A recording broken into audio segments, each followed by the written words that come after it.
दोस्तों, धरती हो या आसमान, हम इंसानों को जिंदा रहने के लिए सिर्फ और सिर्फ 3 चीजें चाहिए, रोटी, कपड़ा और मकान। अब धरती पे तो ये सारी चीजें मुहैया हो जाती हैं, लेकिन जब बात चांद की आती है तो वैज्ञानिकों ने वहां रहने वाले कपड़े यानी एस्ट्रोनॉट सूट भी बना दिया है और वहां पर घरों को बनाने की तैयारी भी हो रही है। लेकिन सबसे बड़ा सवाल आता है रोटी का, कि अगर हम चांद पे पहुंच के रहने भी लग जाएं तो वहां खाएंगे क्या? और इसी का जवाब जानने के लिए जब नासा के वैज्ञानिकों ने चांद की पथरीली मिट्टी के अंदर पौधा उगाया तो उसे देखकर पूरी दुनिया दंग रह गई। अब दोस्तों, ये बात तो किसी से भी नहीं छुपी है कि हम इंसान धरती के अलावा दूसरे ग्रहों में भी रहने का विकल्प ढूंढ रहे हैं। एक तरफ तो एलॉन मस्क साहब हैं जो मंगल ग्रह पे बसने की तैयारी कर रहे हैं, तो वहीं नासा के वैज्ञानिक हैं जो मंगल ग्रह से अपना फोकस हटाकर चांद पे लगा रहे हैं। और इसी चक्कर में उन्होंने एक ऐसी खोज की है जिसने सब कुछ बदल के रख दिया है, क्योंकि चांद की मिट्टी पर पौधे उगाने की कोशिश की गई है, जिससे ये बात तो साफ जाहिर होती है कि वैज्ञानिक आने वाले समय में चांद पे इंसानी बस्ती बना सकते हैं। वैसे अगर देखा जाए तो चांद पर खेती करना बिल्कुल भी आसान चीज नहीं है, क्योंकि वहाँ की मिट्टी धरती की तरह उपजाऊ नहीं है बल्कि पथरीली है, जिसकी वजह से वैज्ञानिकों को कई सारे दिक्कतों का सामना करना पड़ रहा है। अब जैसे कि अगर कोई एस्ट्रोनॉट चांद पे रहकर वहां से रिसर्च करना चाहता है तो उसके लिए सबसे बड़ी समस्या खाने की होगी, क्योंकि लंबे समय तक खाना रखने की वजह से वो खराब हो जाएगा और नहीं चांद पर पृथ्वी की मिट्टी को लेकर जाया जा सकता है, क्योंकि ऐसा करने पर बहुत ज्यादा खर्च आएगा। यही कारण है कि वैज्ञानिकों ने जब जांच की तो ये मालूम हुआ कि चंद्रमा की मिट्टी पर फसल उगाना भले ही मुश्किल है लेकिन नामुमकिन नहीं है। अमेरिकी अंतरिक्ष एजेंसी नासा अपोलो मिशन के दौरान धरती पर चांद से कुल 342 किलोग्राम के पत्थर लाए गए थे, जिस पर बहुत ही अलग अलग तरह की रिसर्च हुई और उस रिसर्च में पता चला कि अगर थोड़ी सी मेहनत की जाए तो चांद पर भी पेड़ पौधों को उगाना संभव है। आपको बता दें कि साल 2022 के मई महीने में चांद पर इंसानी बस्ती बनाने की तरफ एक छोटा सा कदम बढ़ा दिया गया है।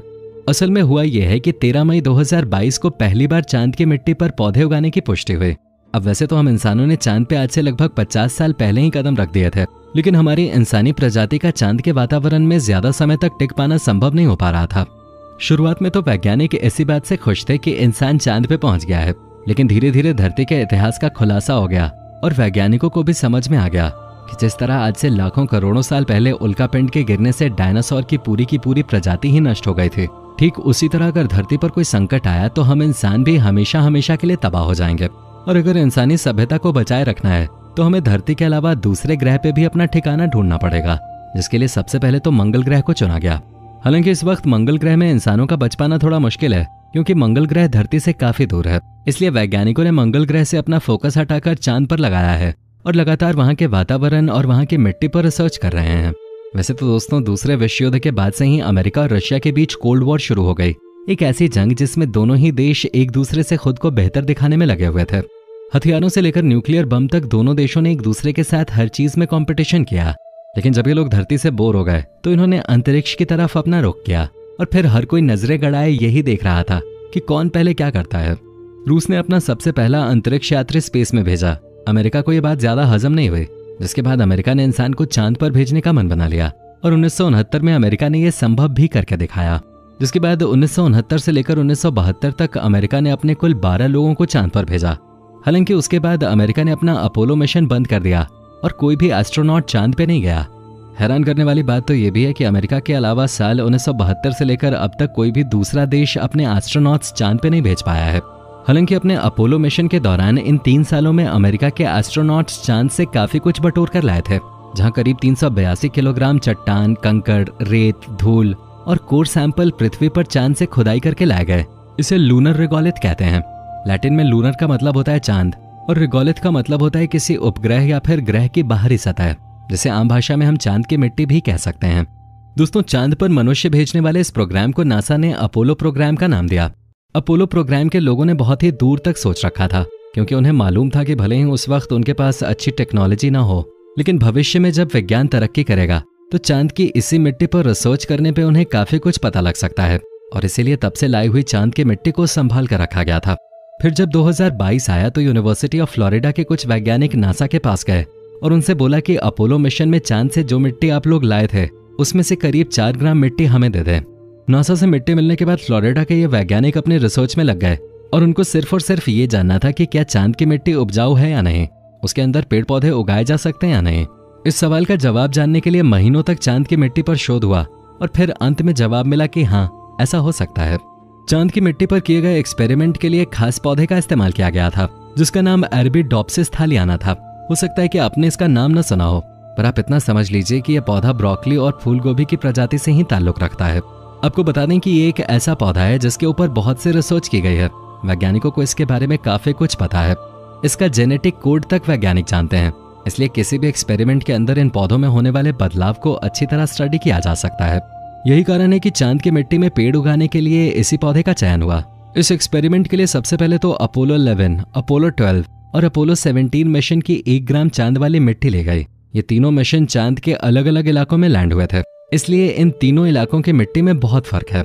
1-1 ग्राम मिट्टी को 3 छोटे छोटे क्यूब्स में पानी और बीज के साथ मिलाया गया और पोषण के लिए इनमें रोजाना एक न्यूट्रिएंट्स सोल्यूशन डाला गया। और इतना ही नहीं, इन तीनों के अलावा ज्वालामुखी की राख और पृथ्वी के कुछ दुर्गम इलाकों से लिए गए मिट्टी के सैंपल में भी ये बीज लगाए गए, ताकि एक्सपेरिमेंट के दौरान ये कंपैरिजन हो सके कि पृथ्वी के कठोर इलाकों की तुलना में चांद की मिट्टी किस तरह से रिएक्ट करती है। कुल मिलाकर वैज्ञानिकों के पास 6 सैंपल थे, जिनमें से 3 चांद की मिट्टी के थे और 3 पृथ्वी के। बीज डालने के 2 दिन बाद ही ये सभी अंकुरित होने लगे, जिसे देख वैज्ञानिक काफी ज्यादा हैरान हुए, क्योंकि उन्हें बिल्कुल भी उम्मीद नहीं थी कि चांद की मिट्टी में लगाए गए बीज उग पाएंगे। जिससे ये बात तो तय हो गई कि पौधों के अंकुरित होने में चांद की मिट्टी कोई दिक्कत पैदा नहीं करते और 6वें दिन तक तो हर पौधा एक जैसा ही नजर आ रहा था। लेकिन 6 दिन बीत जाने के बाद पौधों की ग्रोथ अलग अलग तरह से होने लगी। चांद की मिट्टी में लगे पौधे ठीक तरह से ग्रो नहीं कर पा रहे थे और जो जीने लगे उनकी ग्रोथ बहुत ही ज्यादा धीमी हो गई और उनकी कुछ पत्तियों में भी लाल निशान पड़ने लगे और कुछ पत्तियां तो ढंग से विकसित भी नहीं हो पा रही थी। खैर, धीमी गति से ही सही, लेकिन चांद की मिट्टी पे भी पौधे निकल रहे थे और यही अपने आप में हैरान करने वाली बात है। इससे भी ज्यादा हैरान करने वाली बात तो ये थी कि चांद की मिट्टी के अलग अलग सैंपल अलग अलग प्रतिक्रिया दिखा रहे थे। जहां अपोलो 11 का सैंपल अपोलो के बाकी दोनों मिशनों के मुकाबले कमजोर पड़ने लगा। अब ऐसा शायद इसलिए हो रहा था क्योंकि चांद के अलग अलग इलाकों में सूर्य से आने वाली रेडिएशन की मात्रा अलग अलग होती है, जिसकी वजह से वहां की मिट्टी में काफी फर्क पड़ता है। कुछ दिनों बाद तो हालात ये हो गए कि कोई अपनी नंगी आंखों से देखकर भी बता सकता था कि चांद की मिट्टी वाले पौधे बाकी तीनों से काफी अलग हैं। 20 दिन बीत जाने के बाद इन पौधों की जेनेटिक स्टडी हुई, जिसमें वैज्ञानिक ये देखना चाहते थे कि पौधों में किस तरह के जेनेटिक बदलाव आ रहे हैं। और इसीलिए जेनेटिक स्टडी करने पे पता चला कि चांद की मिट्टी पर लगे पौधे तनाव महसूस कर रहे हैं। इस तरह का तनाव पौधों के अंदर तब देखा जाता है जब मिट्टी के अंदर बहुत ज्यादा सॉल्ट और हेवी मेटल्स मौजूद होते हैं। दोस्तों, साल 1972 में आखिरी अपोलो मिशन के बाद कोई भी इंसान चांद पे नहीं गया है, यानी कि पिछले 50 सालों से चांद पे कोई भी होमोसेपियन नहीं गया है। लेकिन अब अमेरिका दोबारा से लोगों को चांद पर भेजने की तैयारी कर रहा है। परंतु अपोलो स्पेस मिशन की तरह इस बार नासा के वैज्ञानिक चांद पे केवल टहलने नहीं जा रहे हैं, बल्कि इस बार रणनीति लंबे समय तक चांद पर रुकने की है, ताकि वहां रुककर पृथ्वी के आसपास होने वाली सभी स्पेस एक्टिविटीज को कैप्चर किया जा सके और ये देखा जा सके कि क्या आने वाले समय में चांद के ऊपर इंसानी बस्ती बनाकर उसमें रहा जा सकता है, या फिर ये बातें केवल कहानी किस्सों तक ही सीमित रह जाएंगी। दोस्तों, अपना जवाब हमें कमेंट में जरूर बताएं और इसी तरह की वीडियोस को देखते रहने के लिए चैनल के सब्सक्राइब बटन को दबाना बिल्कुल भी ना भूलें। धन्यवाद।